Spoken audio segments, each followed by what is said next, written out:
The sound of breaking glass pierced the calm evening air as Willa Fairchild's carefully arranged storefront window shattered into 1,000 glittering shards. Standing amidst the wreckage, her heart pounding in her ears, she watched helplessly as 3 drunken men staggered away, their raucous laughter echoing down Cottonwood Creek's main street.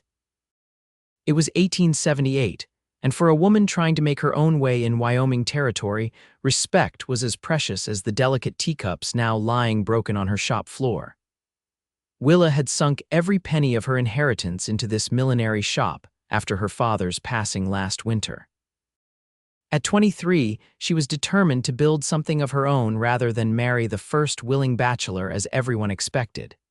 The next morning, Willa marched purposefully toward the sheriff's office, her posture rigid with determination. The late April sunshine did nothing to warm the chill of her anger. She'd recognized one of the vandals, Edward Matthews, son of the town's wealthiest cattle baron. Sheriff Lyle Pemberton barely looked up from his desk when she entered.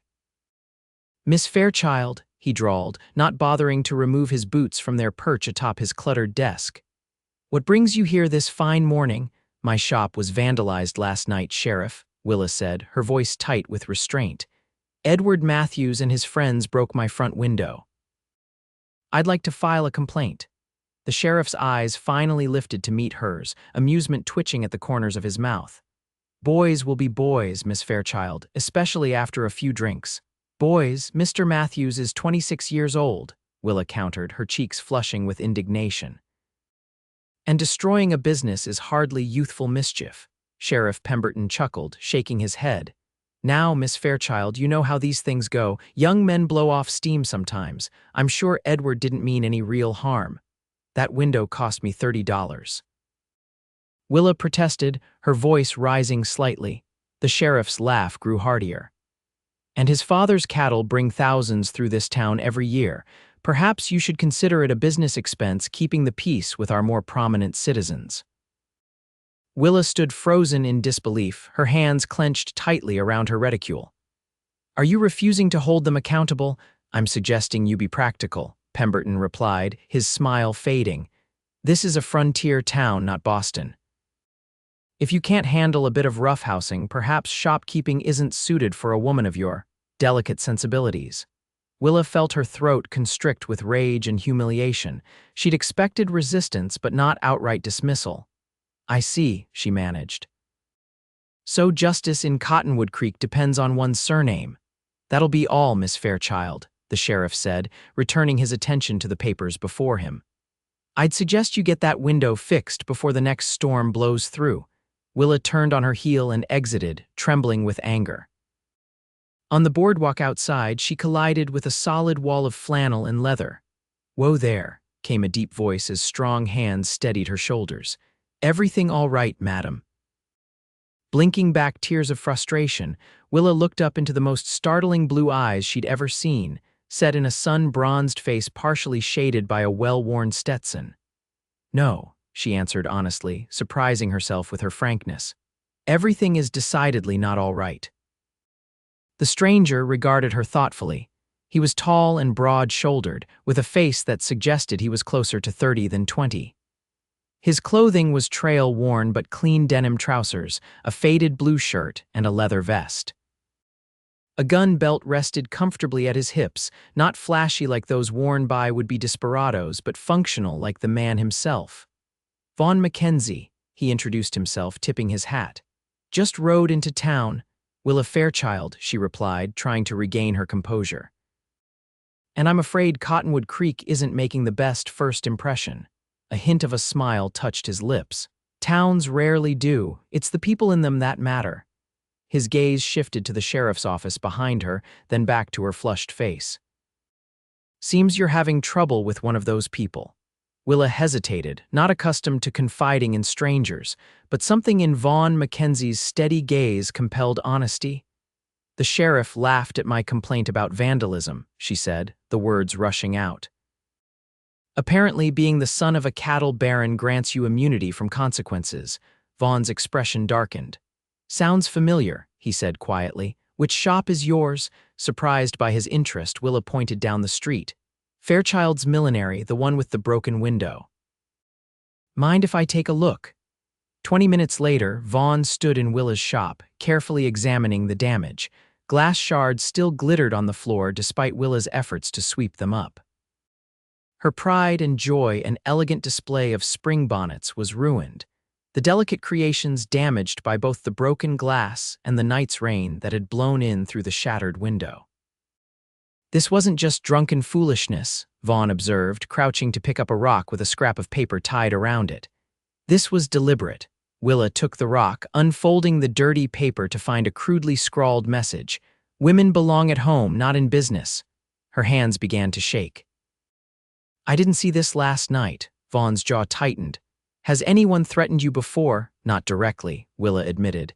"But there's been talk. Some of the men don't appreciate a woman running her own shop, especially one who refuses to marry. And this Edward Matthews, he one of those men." Willa nodded. "His father proposed a business arrangement last month. I'd marry Edward and Matthews Sr. would finance an expansion of my shop." Her chin lifted defiantly. I declined. Understanding dawned in Vaughn's eyes. "So this wasn't random at all?" "No," Willa said quietly. "But without the sheriff's help, what can I do? The Matthews family practically owns this town." Vaughn's expression grew thoughtful. "Not the whole town, I'd wager." He glanced out the broken window at the street beyond. "I came to Cottonwood Creek looking for honest work. Seems I might have found it." "What do you mean?" "First," he said, "let's get this window boarded up properly, then we need to have a conversation with some of your fellow business owners." By midday, Willa was watching in astonishment as Vaughn efficiently secured wood planks across her broken window, his movements precise and practiced. Several curious townspeople had stopped to watch, whispering among themselves about the handsome stranger helping the stubborn spinster. "You're handy with tools," Willa observed, holding a box of nails as he worked. Vaughn smiled slightly. "Spent some time building houses with my father before the war, picked up a few skills." "The war you fought," he nodded, his expression growing distant. "Union cavalry. Joined up in '63 when I turned 18. Been drifting since, working ranches mostly." "What brings you to Wyoming?" "Heard there was honest work for men willing to do it." His eyes met hers. "And I've always preferred places where a person is judged by their character rather than their connections." "You may have chosen the wrong town," Willa said wryly. Vaughn hammered in the final nail. "We'll see about that." Over the next 2 days, Vaughn became a familiar sight in Cottonwood Creek, moving purposefully from business to business.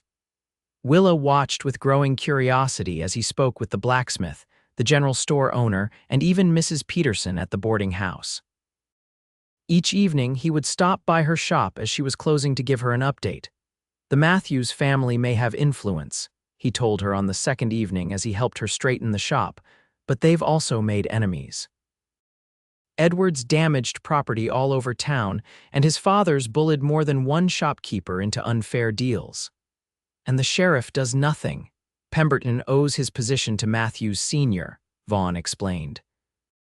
Before the last election, Matthews canceled the debts of half the town in exchange for their votes." Willa sighed, arranging a display of ribbons. "Then what hope do we have?" "More than you might think." Vaughn leaned against the counter, his eyes warm as they followed her movements. "Not everyone can be bought. The blacksmith, Thornton, told me Matthews tried to force him to sell his land last year, land that's been in his family since the first settlers came." "Mr. Thornton has always been kind to me," Willa acknowledged, "and he's not alone. The problem isn't that people support Matthews, it's that they're afraid to stand against him." Vaughn's expression grew determined. "But sometimes all it takes is one person willing to stand first." "Is that what you did, in the war?" Willa asked softly. Something flashed in his eyes, pain, perhaps, or memory. "I just did what needed doing," he answered simply. The next morning, Willa was arranging a new display when the shop door banged open. Edward Matthews stood in the doorway, his handsome face contorted with anger. "Who's your friend, Willa?" he demanded, stalking into the shop. "The drifter asking questions all over town." Willa straightened, forcing herself to meet his gaze steadily. "Mr. Mackenzie is helping me repair the damage you and your friends caused." Edward snorted. "It was a joke. You should learn to laugh more." His eyes narrowed. But I don't appreciate him spreading tales about me. He's asking questions. If the answers paint you poorly, perhaps you should examine your actions rather than blame the questioner. Edward moved closer, looming over her. At 26, he was considered one of the town's most eligible bachelors, wealthy, well-dressed, and conscious of his own appeal.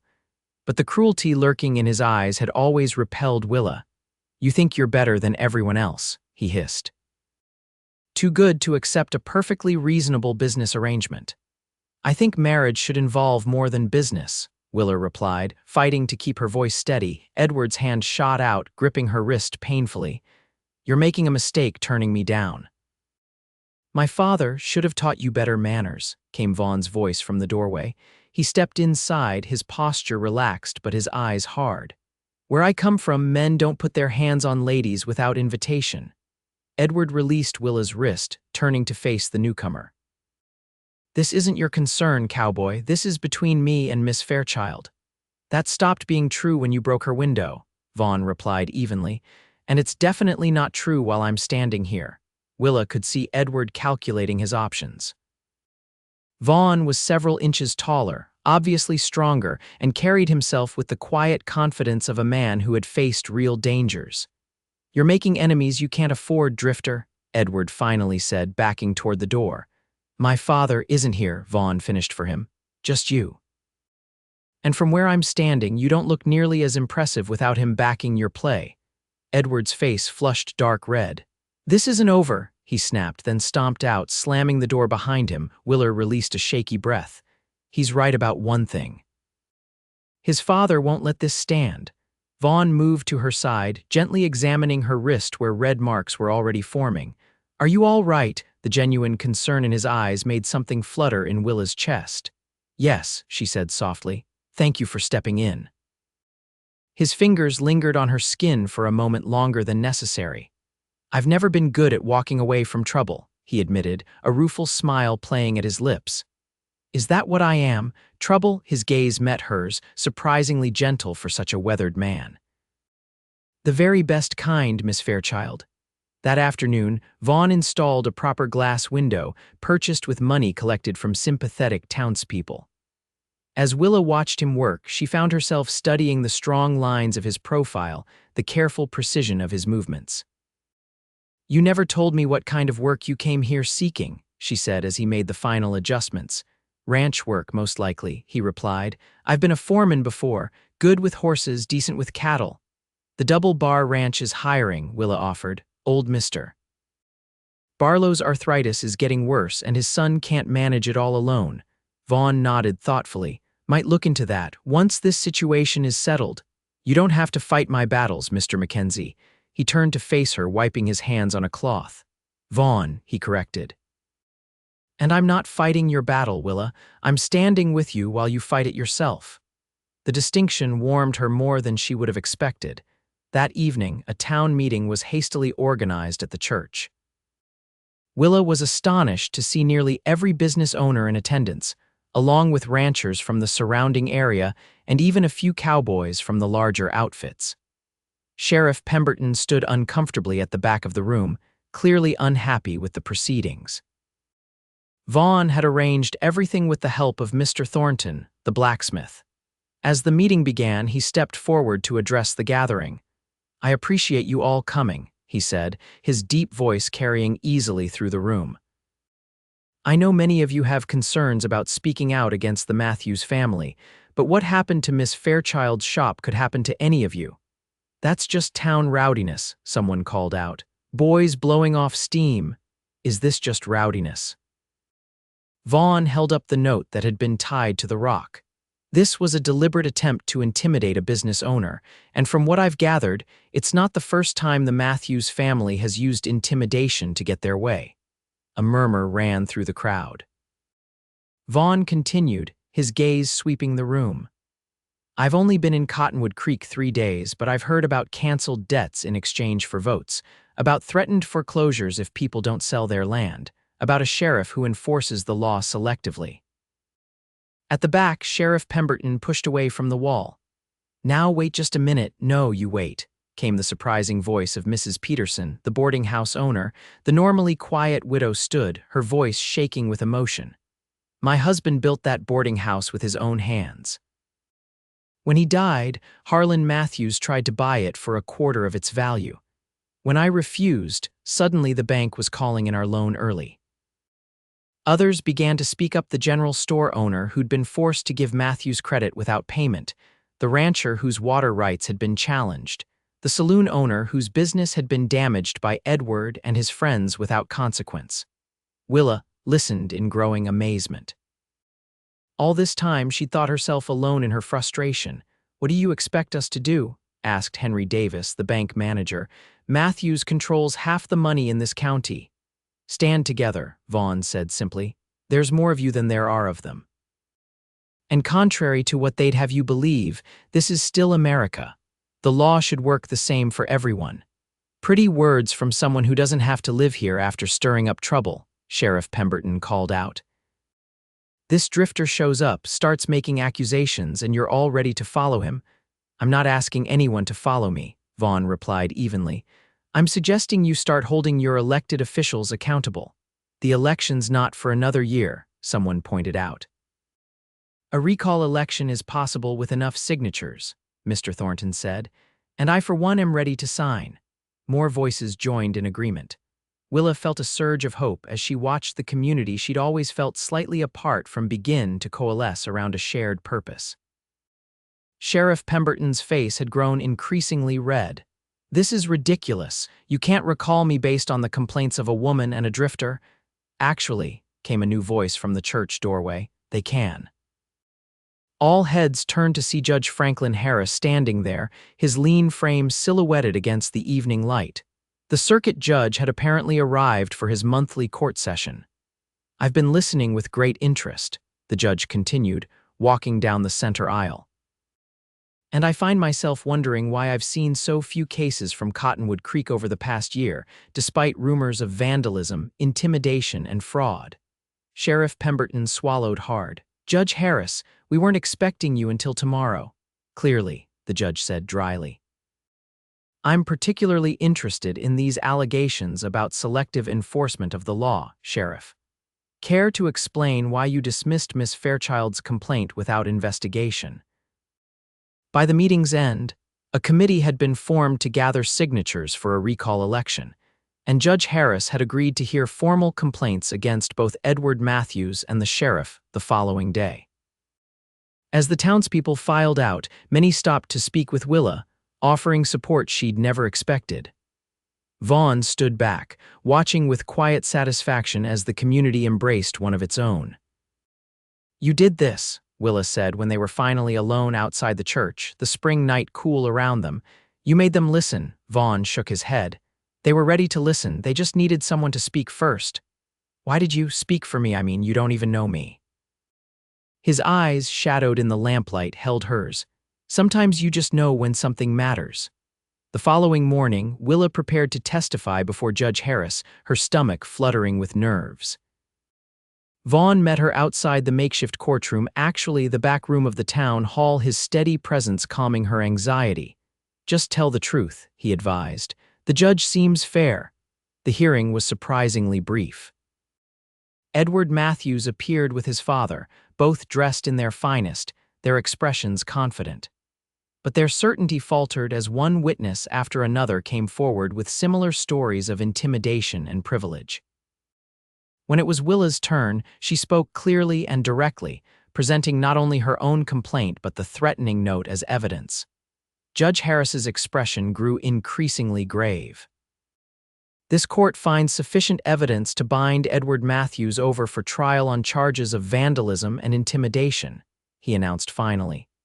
"As for you, Sheriff Pemberton, I am temporarily suspending you from duty pending investigation into misconduct." Harlan Matthews shot to his feet. "This is outrageous. My family built this town. Then you should have the greatest interest in seeing it run justly," Judge Harris replied evenly. "Until the regular session of court next month, I am appointing a temporary sheriff to maintain order." His gaze swept the room before settling on Vaughn. "Mr. Mackenzie, you have military experience, I understand," Vaughn looked startled. Yes, Your Honor, cavalry during the war and law enforcement, some, worked as a deputy in Colorado for a spell. The judge nodded decisively.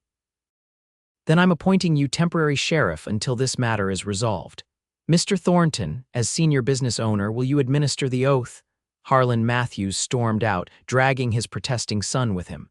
Sheriff Pemberton followed, his face ashen. I don't understand, Willa said as people began to disperse. How can he appoint you sheriff just like that? Frontier justice, Vaughn explained, looking somewhat bemused himself. In territories where institutions are still forming, judges have considerable discretion. Will you accept? His eyes found hers. Do you think I should? The question surprised her. Why does my opinion matter? Because I came to town looking for honest work and found something I wasn't expecting, he said quietly.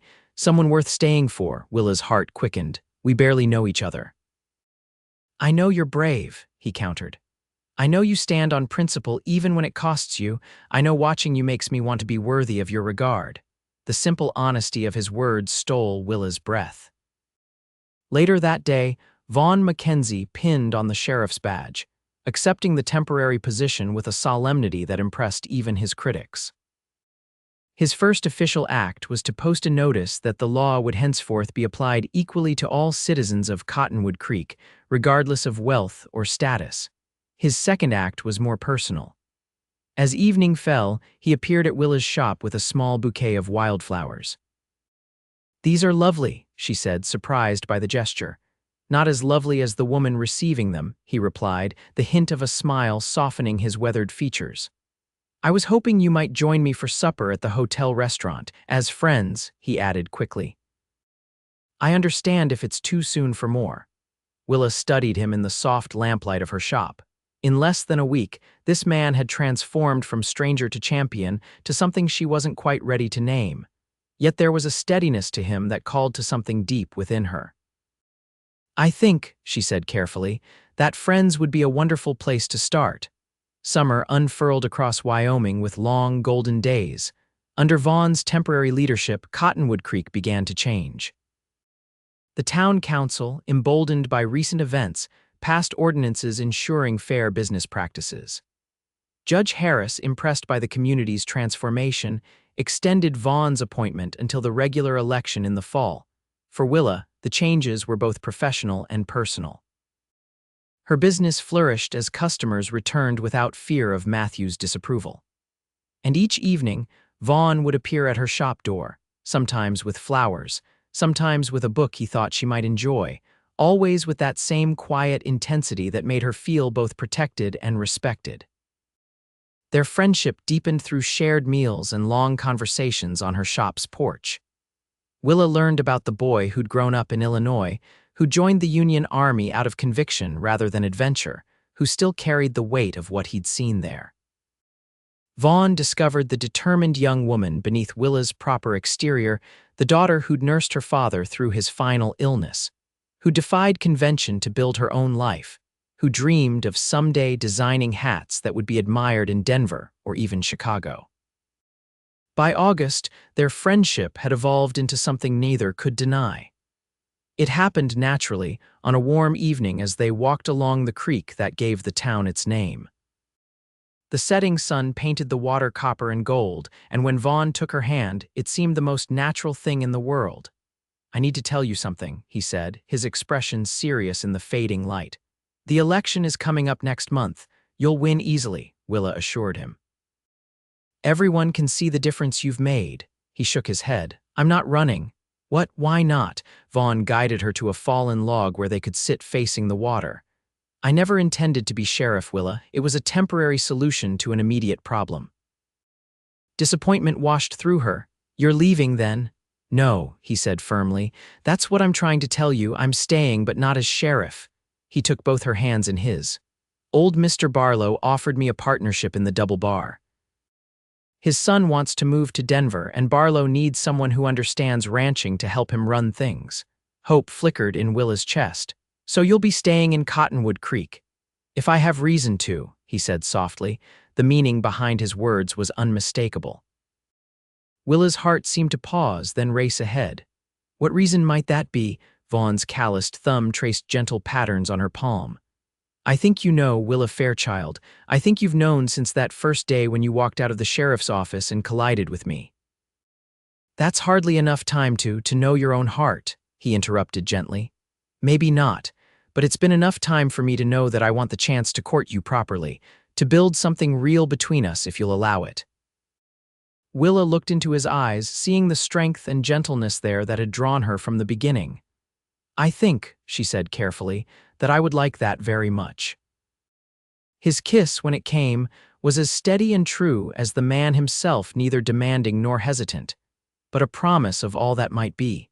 By October, the aspens had turned gold and Cottonwood Creek had elected a new sheriff, Mr.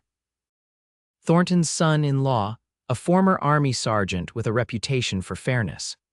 Edward Matthews was sentenced to 6 months in the territorial prison and ordered to pay restitution to all those whose property he had damaged. His father, faced with the community's united opposition, began the slow process of rebuilding relationships based on mutual respect rather than fear. As for Willa and Vaughn, their courtship progressed with the same quiet certainty that had characterized their friendship. He would ride into town from the Double Bar Ranch twice a week, always stopping first at Fairchild's millinery. The townspeople grew accustomed to seeing them walking together, deep in conversation, their mutual regard evident to all who observed them. On Christmas Eve, with snow falling gently outside and the shop decorated with pine boughs and ribbons, Vaughn knelt before Willa with his grandmother's ring and a proposal that brought tears to her eyes. "I can't promise wealth," he told her honestly. "The partnership with Barlow is just beginning, but I can promise to stand beside you always, to respect your independence while offering my strength when you need it, to build a life that honors both our dreams." "Yes," Willa answered, her heart so full she could barely speak. 1,000 times yes. They were married in the spring of 1879, exactly 1 year after that first fateful meeting outside the sheriff's office. The entire town turned out for the celebration, including Judge Harris, who had returned specifically to perform the ceremony. "I've married hundreds of couples," the judge remarked during the festivities, "but rarely have I seen two people who complement each other so perfectly." Standing beside her new husband, feeling his steady presence at her side, Willa had to agree. What had begun with a broken window had led to something unbreakable, a love built on respect, strengthened by challenge, and promised to last a lifetime. As they rode away from the church toward the Double Bar, where Vaughn had built them a small house near the main ranch, Willa reflected on the strange twists of fate that had brought them together. "What are you thinking?" Vaughn asked, his arm secure around her waist as they shared his horse. "That sometimes justice comes in unexpected forms," she replied, leaning into his embrace. "And sometimes when a sheriff laughs at your complaint, the universe sends a cowboy to take your side." His answering laugh warmed her more than the spring sunshine. "And sometimes," he added, pressing a kiss to her temple, "that's just the beginning of the story."